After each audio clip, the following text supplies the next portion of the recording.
The fear to go back home without anything, that leads the ladies to go into prostitution because they don't want to go back home without anything. Once you travel abroad, some of our people will expect you to come with huge sums of money.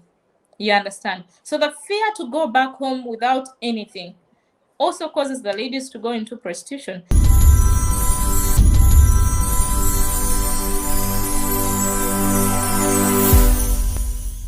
Guys, I welcome you live on SBTV Africa. My name is DJ Nyam. If you just chance on our channel, the voice of the community, SBTV Africa. We talk to Ghanaians, we talk to Africans across the world. I know most of my videos, you see me speaking Twi, talking to Ghanaians and all that, but that's not all. We speak to Africans across the world. So if you want to come on my show, my numbers are on the screens. Just that I know Ghanaians have dominated a lot, but you can also come if you want us to speak Twi, English, PG. The platform is open to all. And today I have a special flight. My flight number is DHW 1642 Concorde plane, turbo intercooler. The engine capacity is 16 engines. It's not easy. Today I'm flying straight to Dubai to have a chat with one beautiful lady. You can see her on my screens, to get to know her, life in Dubai, when she went to Dubai, where is she from and all that. I mean, the hustling life itself, that's what we do here. But before I start, tap, send, those in abroad, UK, Europe, Canada and USA, download tap, send. If you want to send money to Ghana, to family or friends, make sure you have that app on your phone, and then you just fill a small form and it will ask you for promo code and you type SBTV Africa. My name is DJ Nyame. Like our page, subscribe, tell your friends about SBTV Africa. Those who want to come on, just recommend the channel to them. Give my numbers to them to come. Let's have a chat to share their experience with us. Let me go straight and have a chat with Margaret. Maggie, I welcome you live on SBTV Africa. How are you doing? I'm doing good. Thank you so much, DJ Nyami, for allowing me to share my experience in Dubai. I hope that it will encourage somebody out there. Nice. What's the full name? Margaret what? My name is Atugonza Margaret, and I'm from Uganda, from the western part of Uganda. And if there is any Ugandan watching me there, hi. My fellow Ghanaians, to say, I hope you're all doing good. I'm happy to be here. How do you say Etisan in your language? Yes, in my language we say Oliotia. That is the commonly used language, that is Luganda. But in my language, Wasibota. Wasibota. Yeah, that's in my language. But in the commonly known language, it's Oliotia. Oliotia. Oh, okay. Yeah. I see. Okay, so how long have you been in UAE, Dubai? Oh, I have been in UAE for now 7 years. 7 years, wow. We'll come back to UAE. Let's go back to Uganda. Growing up in Uganda, is it school? Were you doing some business? And then let's see from there.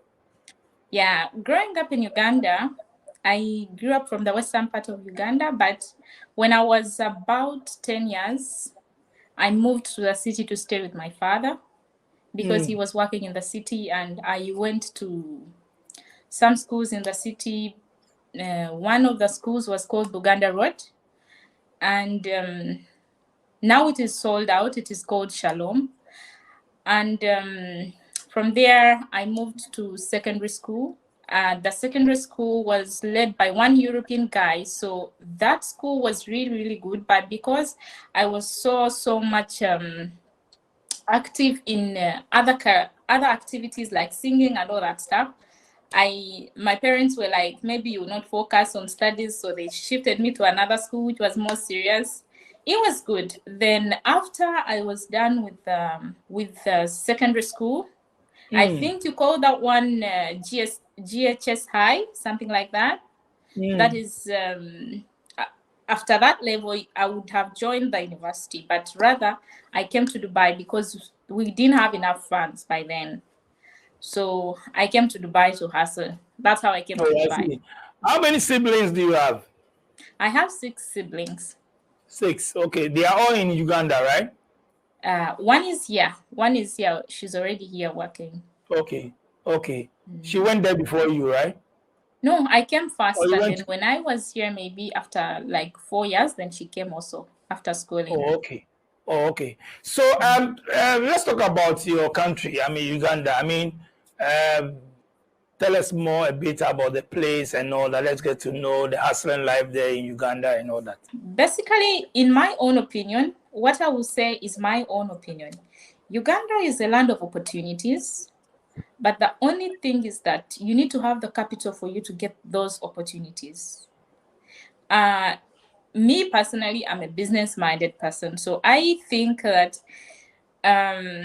if you start a business in a third world country, like they call us, but like let's say in Africa, and you persist, it can still work out. The only thing is that you need income. You need a source of income to, to always feed that business, because a business is Mm, like a baby.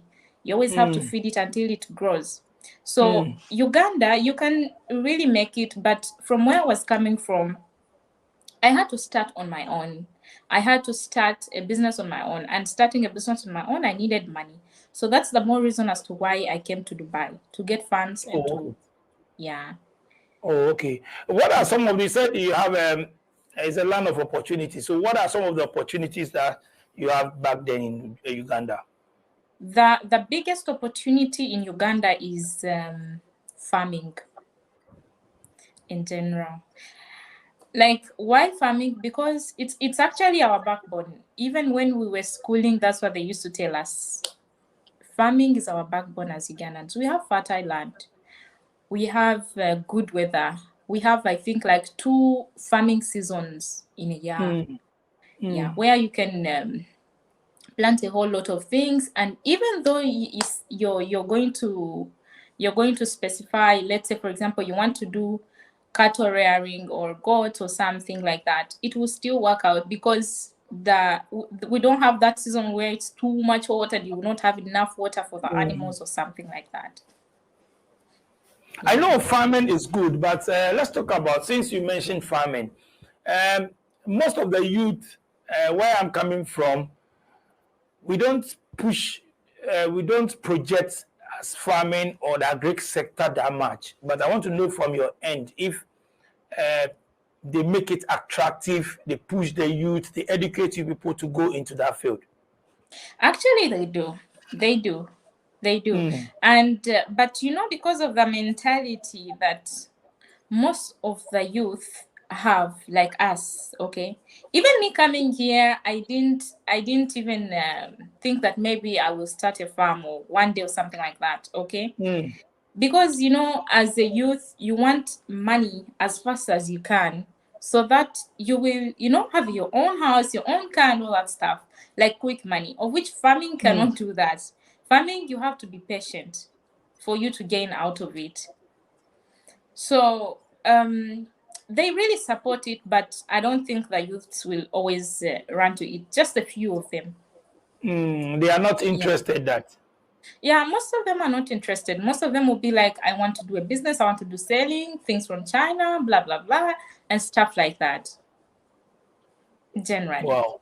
Wow. Yeah. If you want to start that business, how much maybe capital would you need to start the farming? Like a farm, Yeah, the farming business. Yeah. the farming business, it will depend. It will depend, like, what do you want to start?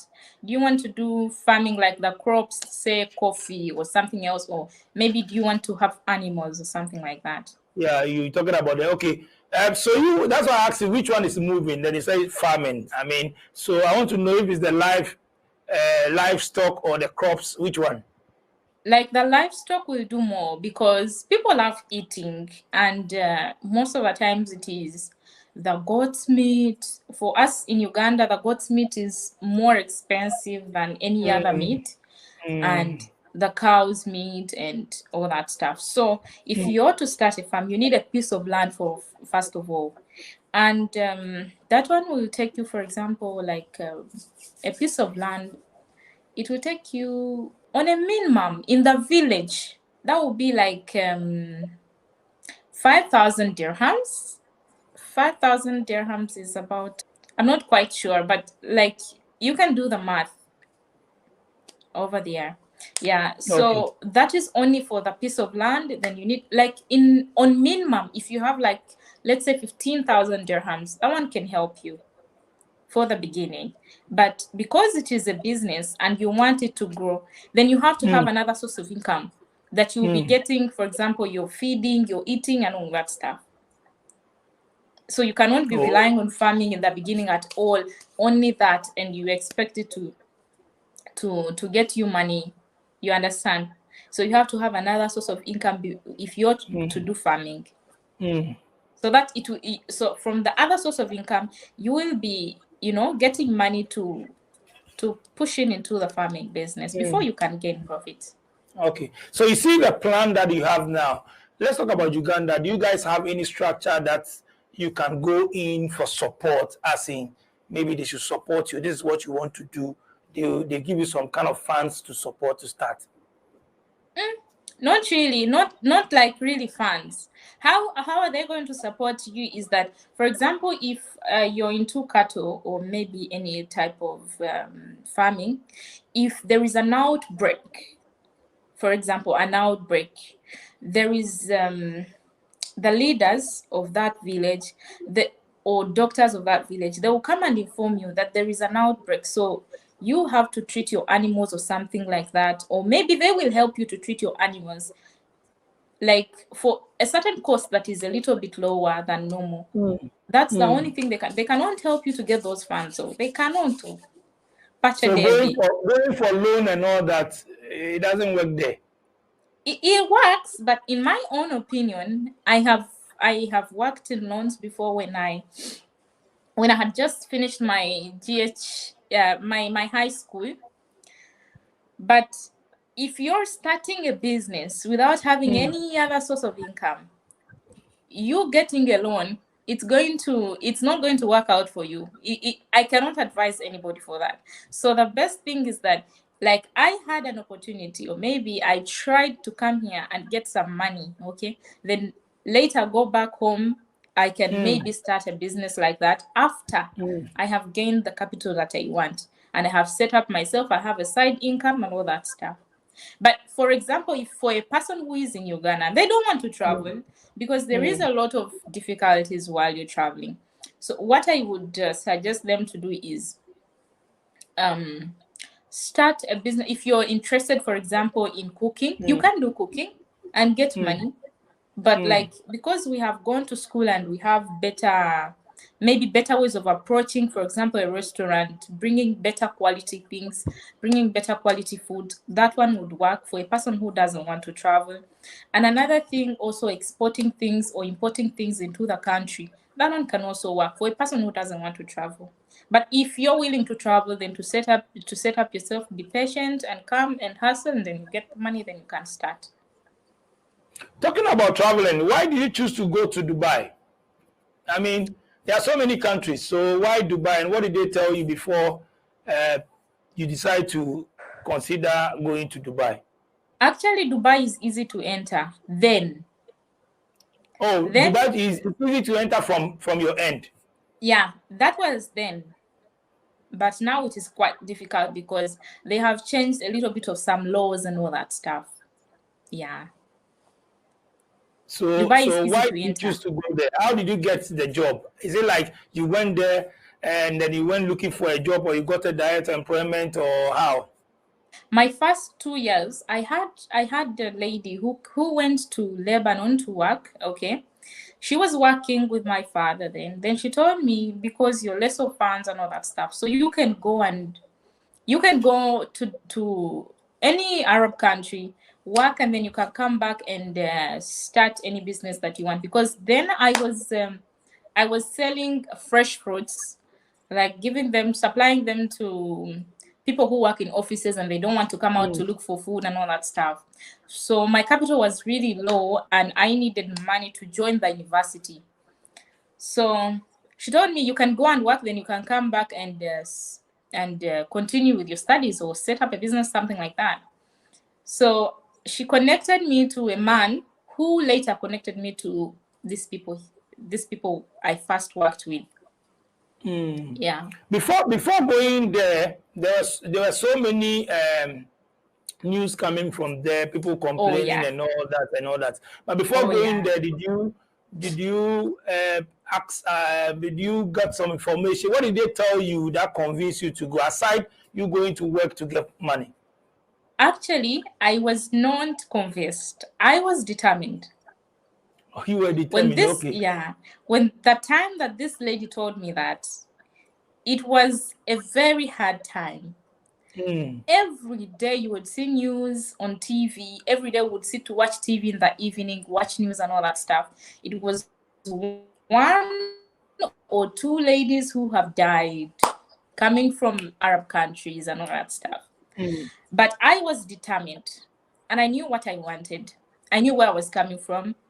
So I decided, yes, I'm going to face it and I'm going to work. And above it all, I mm, decided to put everything into God's hands because I mm, kept on praying. My family prayed for me, and the one thing that they kept praying for me for is to get a good place to work, to get good people to work with, because even though you might try to, you know, like get information and all that, it's not going to change the situation that is, mm, abroad. mm.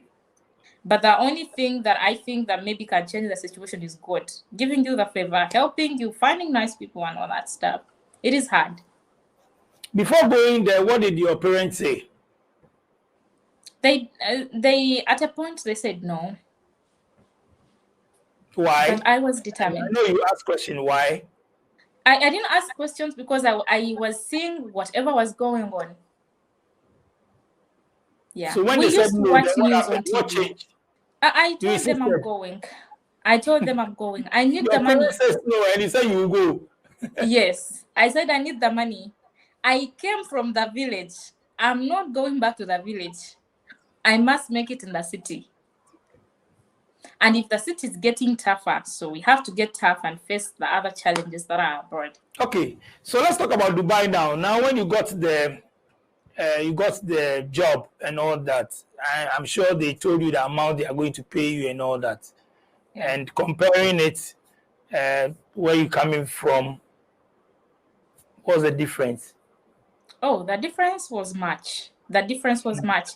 Actually, my first job after high school, I was getting maybe like less than $100 or so. Yeah, less than a hundred Monthly, dollars. monthly. Yeah, or maximum 100. It was not 100. Less than $100. Let's say Hmm. $85. Hmm. So I came here and I was getting like 400. I'm trying to calculate to get to. I was Yeah, getting dollars. like Yeah, four we hundred understand it dollars. easy. Okay. Hmm. Uh-huh. Like 400, 450, something like that, which is far better than what I was getting.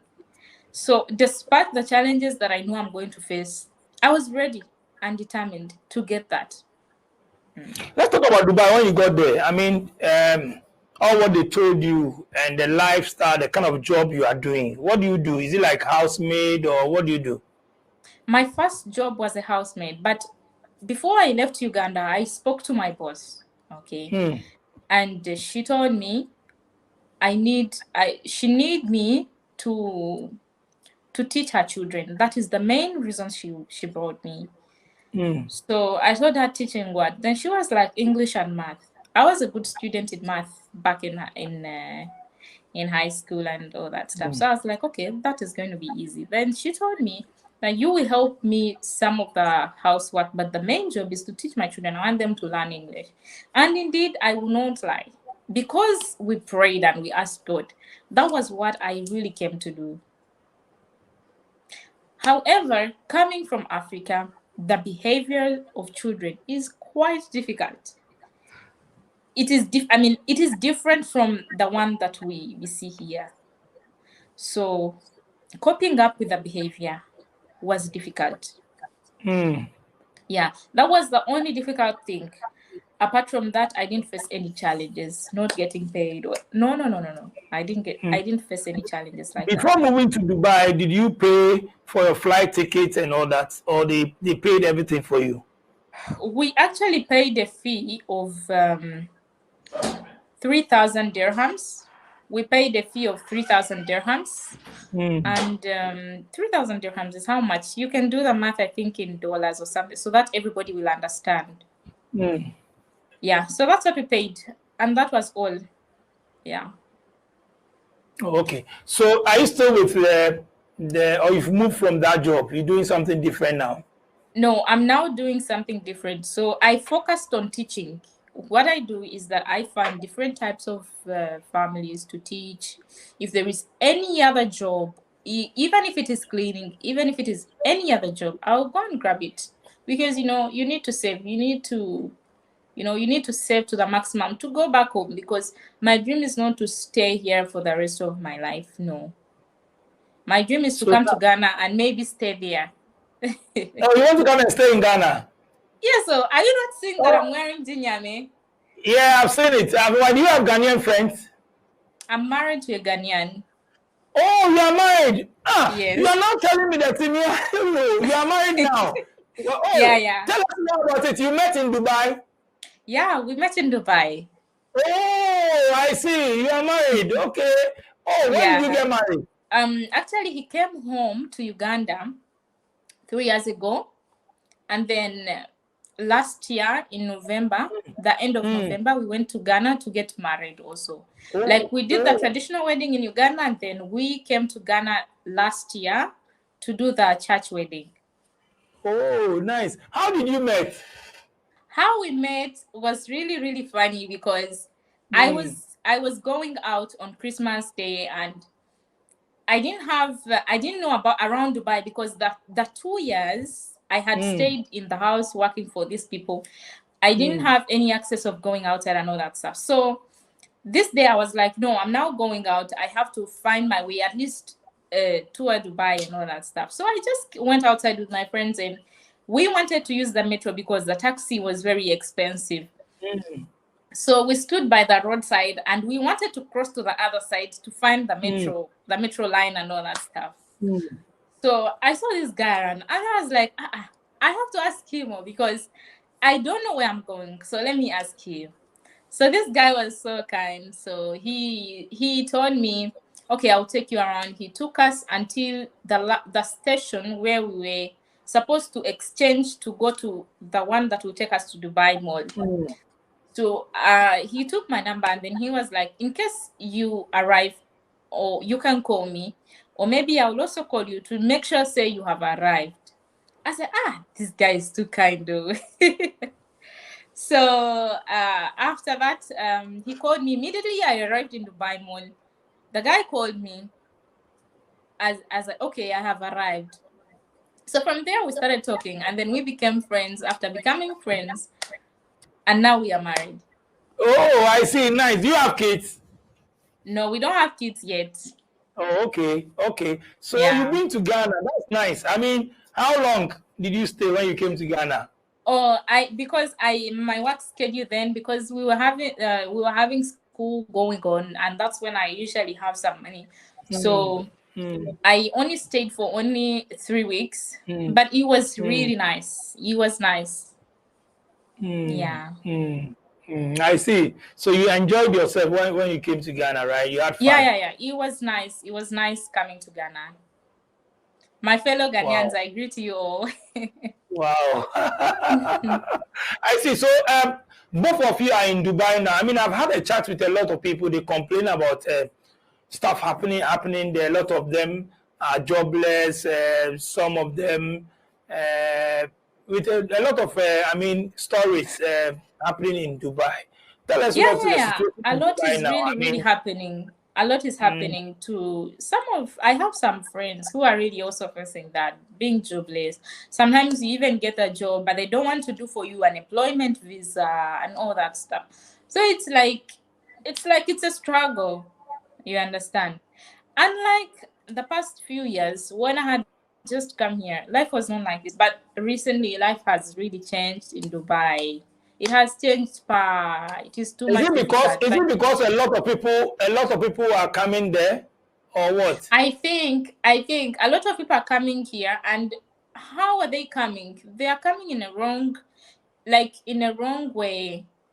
And most of them are deceived that you come with a visit visa, then after that you look for a job. So like Dubai has been flooded so much with a lot of people from different continents. So that's why. That's the only reason. And another Hmm. thing, you know, there are these there are Asians that we already found here, because I think Africa started coming to Dubai just recently, maybe like 5 years ago, because the first 2 years that I was here, my boss even told me, I have never seen an African working here, because Hmm. for us we thought Africans will only come to tour and maybe for business and all that stuff. The only people they used to work with were either Asians or Ethiopians. So the past few years, like I think people opened up their eyes that you can easily get a job in Dubai. So they came flooded here and without any papers and all that stuff. That's the problem. How do you feel as Africa? We have so many opportunities. We have so many stuff here, and we are traveling to these Gulf countries and all that, and people stranded and all that. How do you feel when you see such It's people there on the painful. streets, sleeping outside and all that? It's very painful. Actually, here in Dubai, there is a place it's called Union. You will find people sleeping there. You will find people without food. It is really, really painful. And I think the reason as to why all this is happening, it's because, I don't know, but like as you grow old, the world becomes so difficult. So you're desperate to go and get that money. You're desperate to go and grab that money. And at the end of the day, you travel in a wrong way. Like I've seen people traveling to Mm. Europe on road, on water, you know? That is being desperate.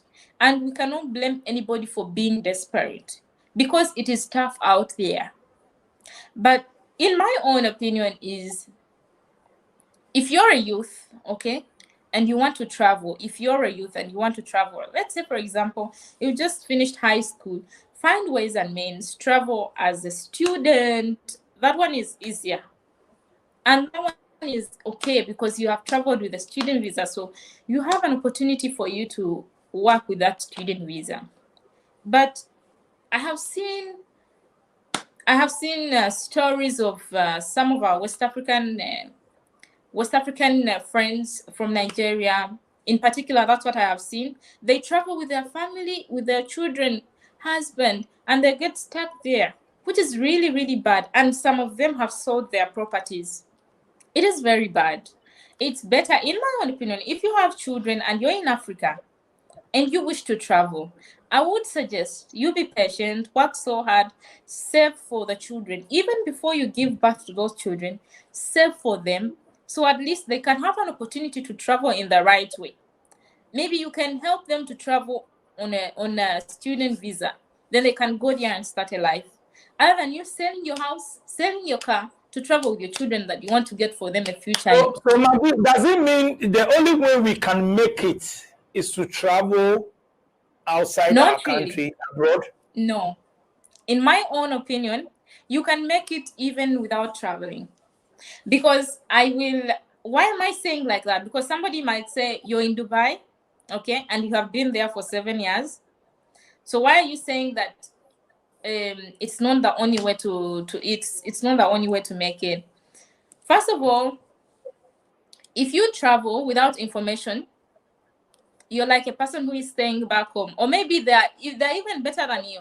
Because first of all, for the most people that I have heard their stories, you will work, get the money, give somebody home to do for you something, and they will eat it. They go chop up. Mm.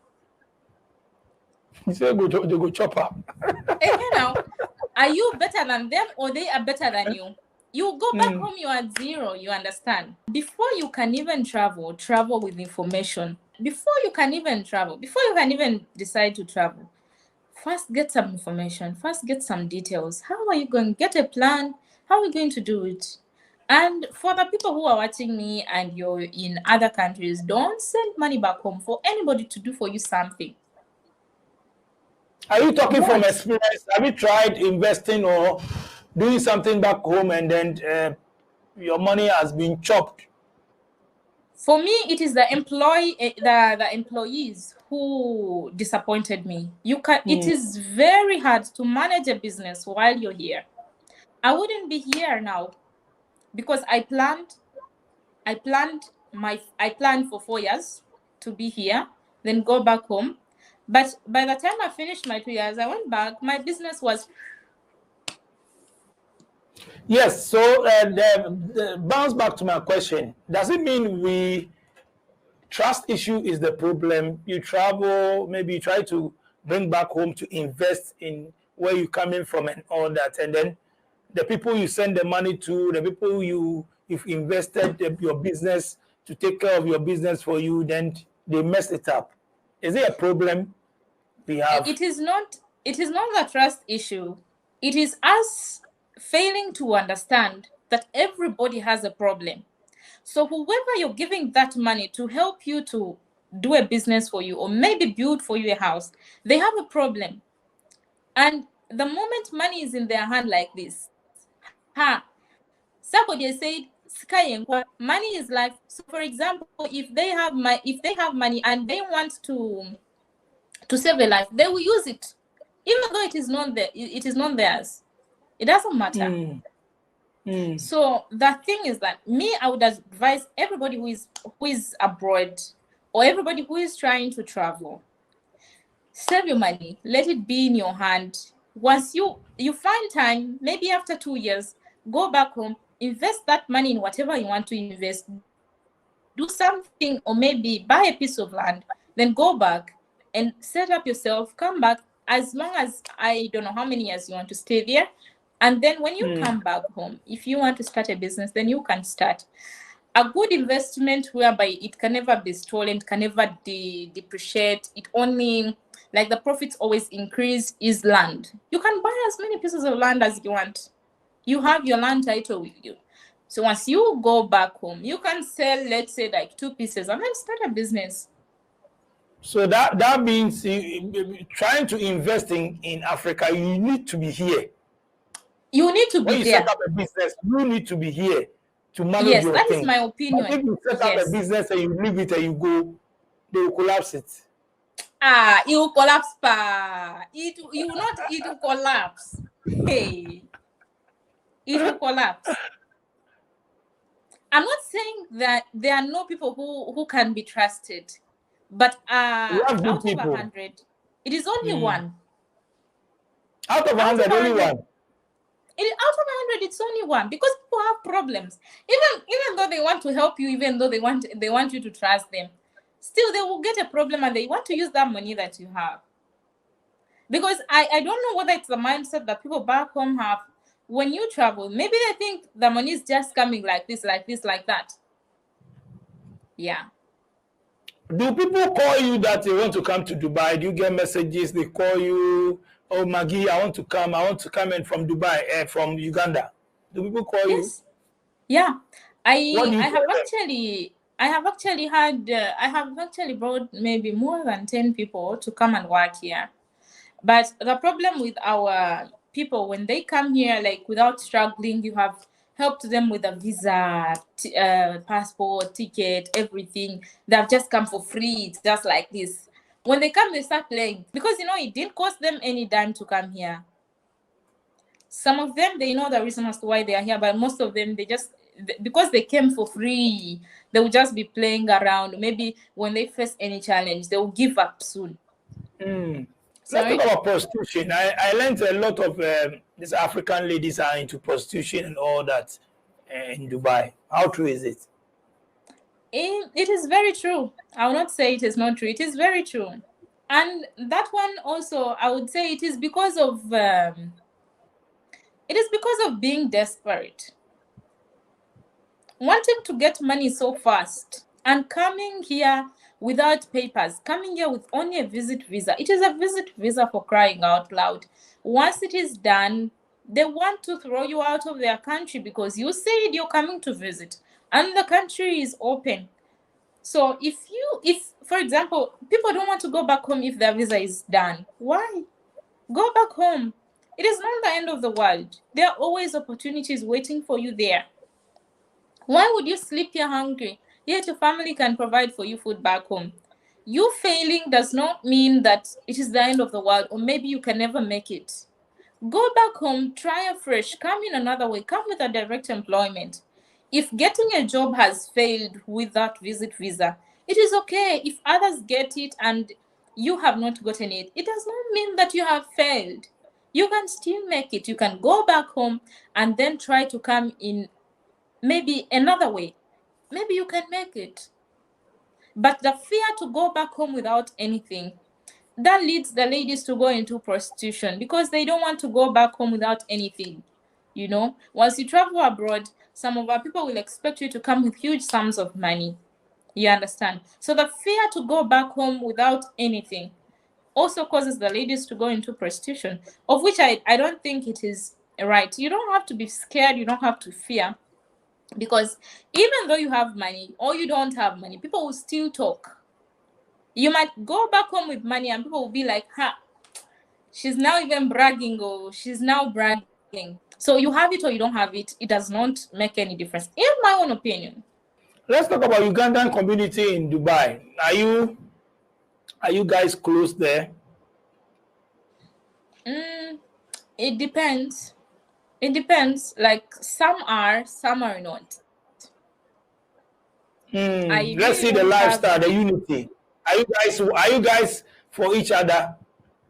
I cannot speak for many, but if you find people who can help you out, they are there, and those ones who cannot, they are also there. Yeah. People's experiences are different depending on who you meet. Yeah. Oh, okay. I'm asking in terms of you guys support each other and all that, since you are all from one country. Oh, that one I cannot. That's why I said it depends. It depends. Not everybody will support you because they are from your country. Sometimes you might find another person who is from another country. They might help you. They might support you. But the majority, it is 50-50. Now that you are married to a Ghanaian, when you say the purpose is that you went there to save to go to university. Now that you are married, are you still going back to the university? Because Peking will come inside, though. Peking will come inside soon. You know Peking will come inside. I will say thanks be to God. Peking will come inside soon. Will you still go back to the university? Actually, for the years I have been in Dubai and for the years I've been abroad, I have understood that you going to a university, okay? Like for me, okay? Maybe not for another person. Going to the university, you should be going to get something, to get knowledge about, let's say, handiwork. Handiwork would be better than you having a degree than starting to go on. Like I left Uganda, okay, to go and to come here and get money and get a degree.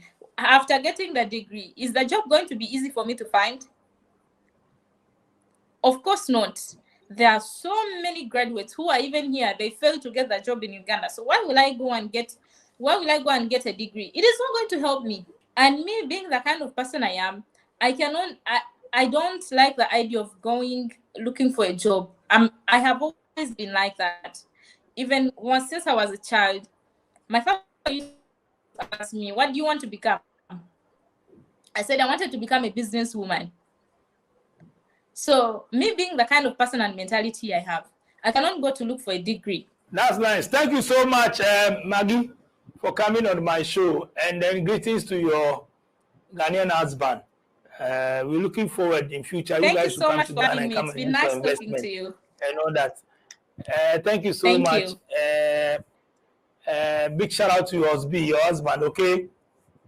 Thank you so much. Can I share my social handles? You can share your social media handles. Thank you so much. My social handles, I'm on YouTube. I'm called Modest Maggie. Modest and then .Maggie, and then also the same on Instagram. So I'm only on Instagram and only on YouTube. Thank you for having me. God be with you. Thank you so much. Thank you too for coming, Maggie, straight from Dubai, daily also worldwide. Thank you guys for watching. I have more videos on our channel, so make sure you subscribe, like, share, drop your comments. If you also want to come on my show, you can just WhatsApp me or send me a voice note on the numbers on the screens. Yeah, so like I keep saying, it's not only Ghana for Ghana for when you're Ghana for, it's not only for Ghanaians. If you are African, you can also come on my show. It's open to you all. Big shout out to my production team. Subscribe, like, share. My name is DJ Nyame. Tour, I'm out.